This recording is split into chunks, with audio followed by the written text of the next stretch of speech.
all over Africa.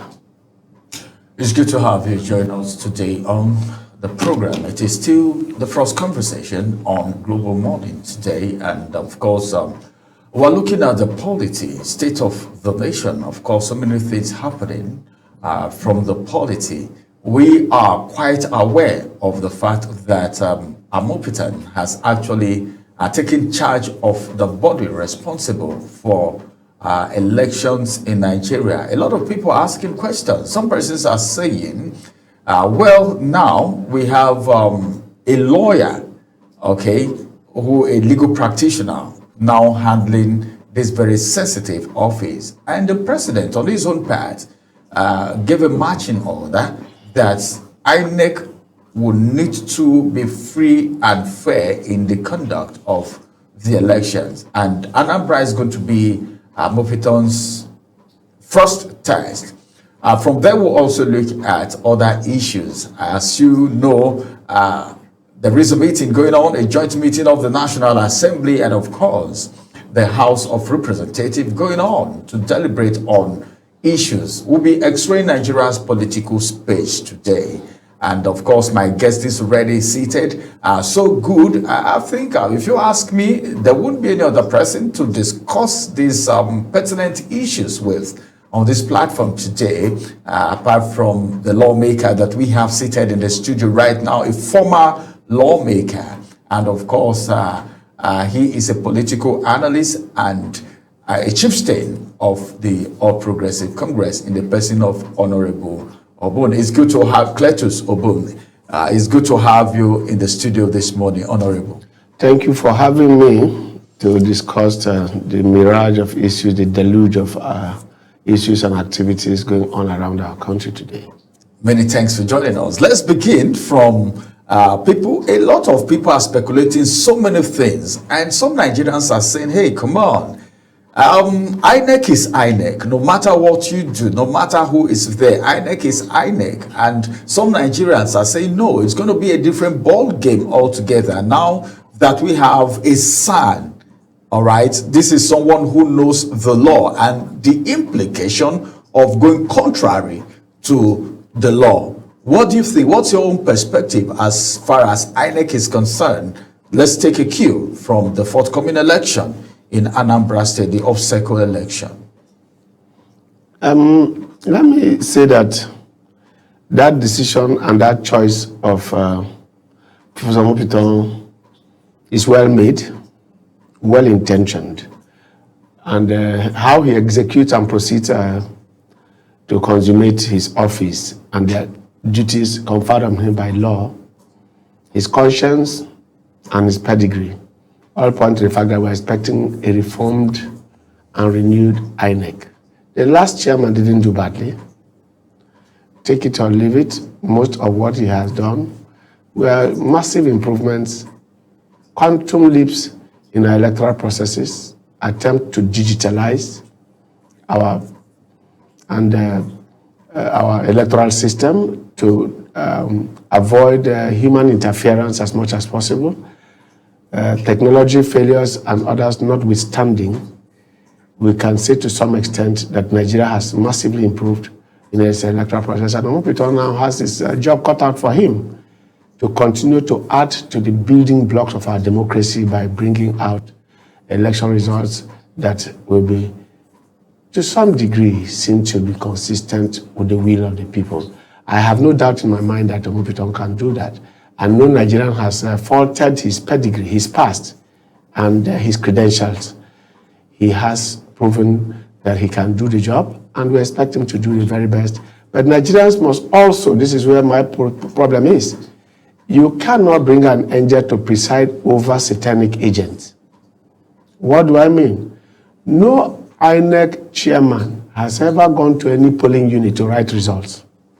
It is results that are brought, manipulated by electoral officers. Don't forget that 70%, if not 80%, of those who conduct elections are not INEC staff. But INEC takes the blame for everything. INEC takes the blame. So what does that mean? I'm driving to the point that anything and everything that happens rests with us as citizens. The effort that is put to manipulate elections is from the electoral class, the political class who are contesting elections. Never INEC. INEC has no interest about who wins election, because whatever you do or win, he's an INEC staff, he remains there, he collects his salaries and others. It is those who are brought to come and assist INEC, because it's not possible for thousands of the four local governments, over 8,000 polling units in Nigeria, for INEC to get 8,000 or 80,000 staff to deal with that. And the entire process that begins from the preparation, voter education, registration, voting, counting, and all that, for you to ask the INEC rec, not to talk about the INEC chairman in Abuja, to be able to follow that up. It is the politicians, it is the contestants, it is the candidates, it is their supporters that do everything to manipulate the system, sometimes including threats, sometimes including killings, sometimes including hijack of materials and all that. Now that it has become electronic, I think the reduction in human interference has somewhat brought some kind of credibility to elections. But there are still gaps to be filled. There are still corrections to be made. And I imagine that by the time this INEC chairman, being a lawyer, comes with his own proposals, and I expect that there will be some sanity within the political class to accept results. Nigeria is not as bad as we are talking about. I have seen people who lost elections and congratulate, yes, the highest being the president of Nigeria, Jonathan, who lost election and put a call across. In fact, in his own words, he didn't even tell his supporters, because they would never have accepted with him that he should surrender. As far as they're concerned, they were losing their grip of power, so they were not going to accept. But he knew what he wanted. And that is why it is pitiable that people want to bring him from his high horse back to the murky waters of Nigerian politics to ask him to recontest just because he wants to do another 4 years. He was looking for 8 years and he did 6. So if he's looking for another 4 years, what does he want to prove? So for me, he has carved a niche for himself by that singular act of putting himself within the pinnacle of political probity and beyond the reach of the mess that we have as Nigerian politics. So he should stay up there and let the world see him for who he is, a credible Nigerian who proved that people can lose elections and still accept the results. So I don't think that bringing him in will be there. So for me, Amopitan is in a right position at the right time to carry on the job that his predecessor has left. The few errors that are left, he has to dot the I's and cross the T's and make Nigerian politics what it ought to be. We have voted in this country in which everybody agreed that it was the freest and fairest election in which we queued and showed who we wanted to vote for. So if we are going to go back to that, if it worked for us, why are we dodging from it because America says so? Why are we going to do secret ballots when the open ballot favored us? Everybody knows from the queue that you have lost the election. So you don't need to go and say, I have been manipulated. People are queuing and you are seeing them from the line physically. You don't need to do any counting. You will know that you've lost. So why are we dodging from that? So in your own opinion now, you are thinking that we should go back to option A4. Option A4. Yes. Where you see people queue behind whoever one person want to and you vote now for. know that you have lost. So the counting is a formality. Nobody fought. We sit on the same chair, finish eating, go to vote, mother and child, father and son. They walk into the queue. The children are standing on the other queue for their friend, and he's standing on the other queue for his friend. And then they now come back to the house. Why did you not stand with me on the queue? Nobody carried a machete. There was no violence in the 1993 elections. I participated, so I should know. I was already an academic. I was already a lecturer, so I was not told the story. I participated. So what happened? What happened? Why did it change? Now you can see in a family of 2 or 3, you see enmity because of party affiliations, even among political office holders. So what changed? How did we get to that position? The orientation first. The orientation. That is why National Orientation Agency should be funded sufficiently to make it carry. Imagine what MAMSA did to Nigerians on radio, one nation, one people, one destiny. It was the mantra was all there. The campaigns were more of an entertainment, and people putting more energy in that, convincing people to vote for them than coming to coerce people to vote for them or induce them with money. Money was secondary at the point.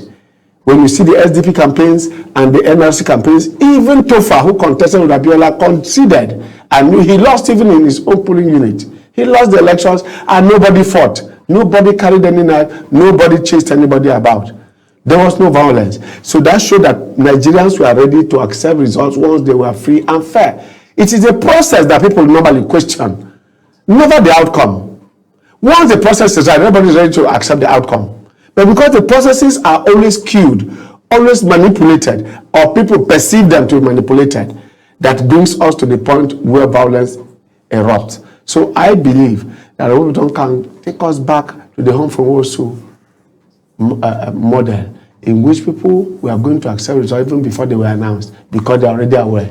Because people, now with technology, people can call you from every polling unit, from every local government across the country in a situation room to report that this is where we are. There are videos going on, there are tapes, there are calls, and there are recordings. So nobody, at the time, we didn't have this technology. Now you can see your result real time everywhere and get an idea of whether you are winning or losing. So the issue of manipulation does not even exist. So I think that we must have our own homegrown form of democracy that works for us.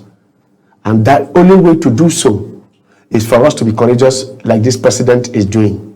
By the kind of appointment he's making, he doesn't seem to care that about his next election. He's about the next generation of Nigerians he's ready to produce.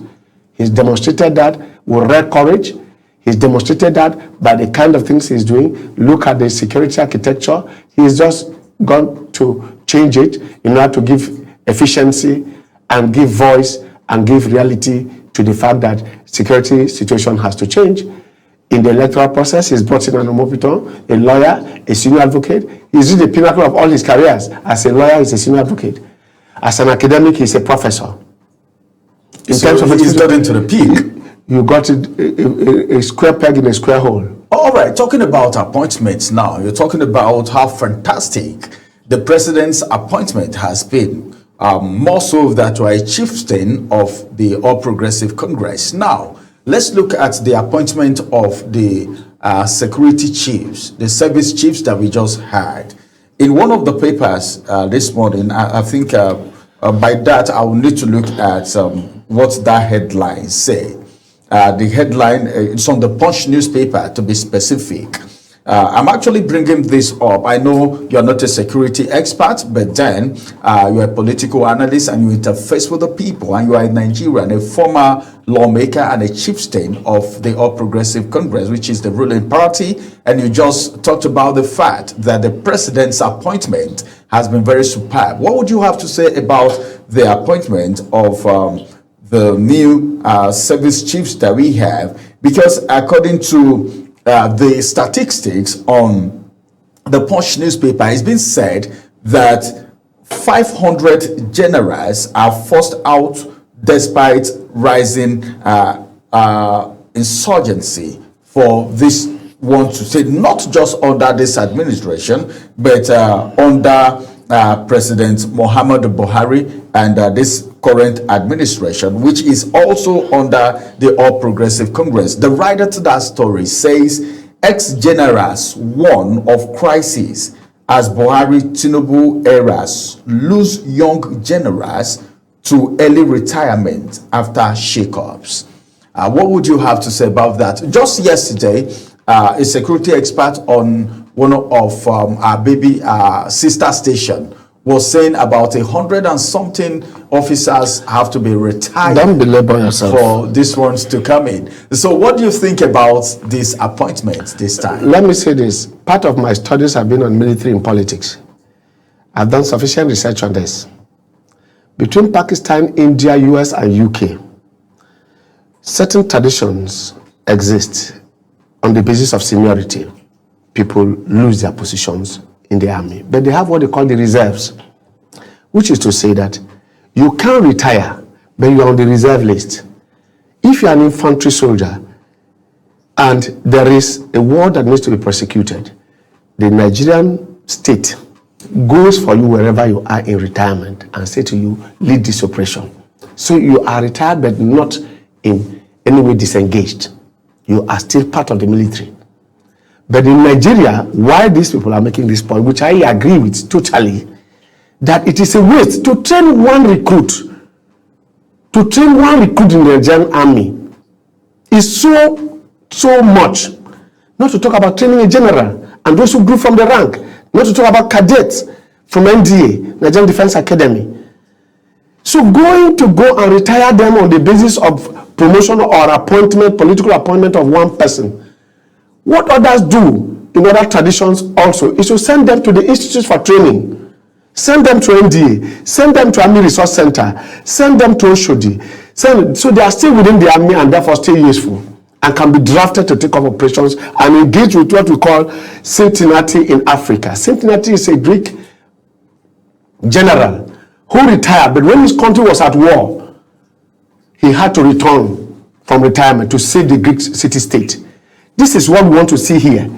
That is to say that you must keep these officers. Some of them in their 50s, some of them in their 60s, and you are retiring them after spending so much to train them. So what's the use of that? So taking away 100 plus is simply a drain, not just on our resources, but also on human resource within the military, and we need them. So it is my candid opinion and suggestion to the military establishment and the security apparatus. It is not just in this, within the army and the armed forces, but also within other security agencies, the DSS, civil defense, the police. Some police commissioners who have been trained in forensics in other such places that in anticipation of what we're having now, are sometimes kept in offices without commands because of where they come from. Several of them suffer that, especially in the police. In the army, the same thing. So why do you spend so much money and so much time training these officers only not to use them? So I believe that these appointments should not follow the tradition of the others under the Buhari administration. They should not take away young generals, young officers. Some of them retire even as colonels, who have been well trained in and out of this country to take care of our security situation. The entire Nigerian army put together is up to 500,000. The police on government spaces in Nigeria in a time of crisis like this, you are not even recruiting. You are not recruiting. The police the same. We don't have up to 800,000. We are talking about 800, not up to 300,000 policemen in Nigeria. Then half of them, including the army and the DSS, are now following politically exposed persons, ministers, senators. They are following ministers of state, governors, their aides. The commissioner in the state is looking for police protection, and then there are places that are ungoverned, and then you expect the highest form of security, and then you are retiring them forcefully and telling them that because their junior has been appointed to this position, they have to lose their stay in the army, and they are forced to retire voluntarily in quote, because that is no longer voluntary. You are being asked to forcefully go because your junior has been made that. Why wouldn't you move them away from command structures rather than give them for them to continue training young men while you are recruiting? Is it that we can't pay? We are busy talking state police and we cannot even recruit into our own main police to police us. But do you think this retirement have implication in a country such as this that is being faced with a lot of security challenges? Heavy implications of negative dimensions. Like I said, you're going to keep them idle. They're going to go into other businesses or into forming security outfits for private use. In other places, they can become so idle as to do things that will even be a threat to the state because they can be engaged. You can imagine that Ukraine is getting mercenaries. Who are those mercenaries? Most of them are Nigerians. Do you know what that means in the long run? So I imagine that Nigeria should know how to manage its armed forces and security agencies in a way that will conform with modern security challenges that our country is facing. We can't be we brought about 4 or 5 mercenaries carrying out operations here during Jonathan, and we saw what was happening in the Northeast, only for us to just let that go. If we can bring technology to bring out, only recently the Chinese collaborated with our military to rescue their kidnapped citizens.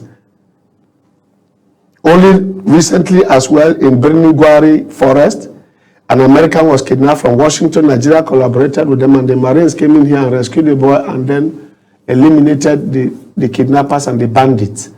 Why are we not ready to engage in that type of collaboration? in that kind of synergy with others. Why are we not ready to do that? How can a war in a desert, in a Sahel savannah of Borno, Sokoto, Kaduna, Zamfara, why is it so difficult? Why is it so difficult? There's some dishonesty, and this president has to rise to the occasion and ask the military to sit up as he did and begin to give him results. And I think we can get the results. And I think in that area, I must commend the defense intelligence. They have sufficiently busted a lot of the rings and all the cells of most of these terrorist organizations within Nigeria that we are now resorting to banditry.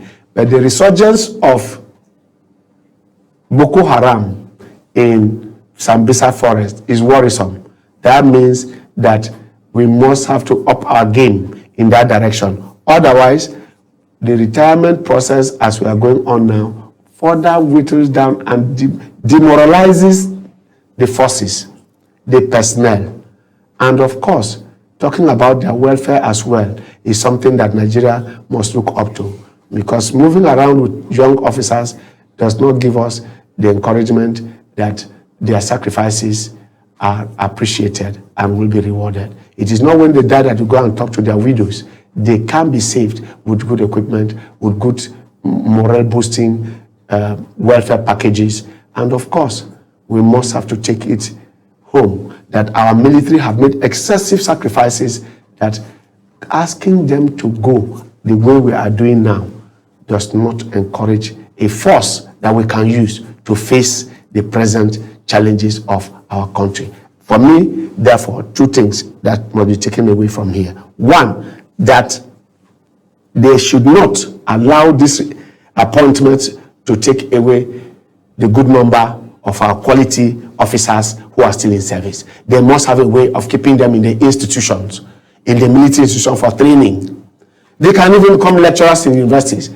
It was my proposal in 1990 to the then NYSC Corps Commander that we should have paramilitary training for corpers. You can't be bringing soldiers to train Nigerian youth in camps without making them learn how to use small arms. I made that proposal in May of 1990 and wrote it in an article I wrote in Champion newspaper then, proposing that corpers should be taught how to use small arms so that in crisis situations they can be drafted, just like we have the garrison state in Israel, where you are given minimal military training, so that even if you go and you are a teacher anywhere, once there is a database, and now we need people to fly into Maiduguri, to fly into Gambarungala, to fly into Baga, to fly into Goza, to fly into Zamfara, Maru, to fly into